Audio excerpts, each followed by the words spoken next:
Para maiwasan nga yung pagkagasgas ng lens at itong screen ng mga camera nyo mga Lodi, press kailangan nyo ng ganito. Bale, dumating na nga rin yung in-order natin mga Lodi na screen protector at yung sa lens nya mga Lodi para maprotektahan yung mga lens ng ating camera. Bale, naka-bubble wrap na nga rin siya at ito ay galing po sa Telesin mga Lodi.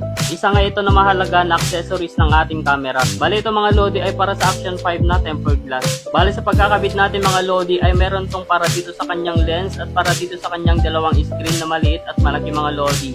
Bali, meron na nga rin po siyang kasamang ganyan yung mga pamunas niya mga Lodi. Kompleto na yun mga Lodi at napakadali lang po niyan ikabit. Sa pagkakabit niyan mga Lodi, ganyan lang po siya kadaling ikabit. Napaka-importante kasi itong tempered glass na to mga Lodi para iwas gas-gas sa mga lens, sa mga screen ng inyong camera. Medyo pricey rin kasi yung camera natin so kailangan talaga nating alagaan. Titignan nyo naman kung gaano kaganda yung tempered natin na nilagay. Ganun lang po siya kadaling ilagay mga Lodi. Kaya kung meron din kayong kamerang ganito mga Lodi, ilalagay ko na yung link yan sa yellow basket yan sa babaha para makabili na rin kayo ng tempered glass para sa mga camera nyo.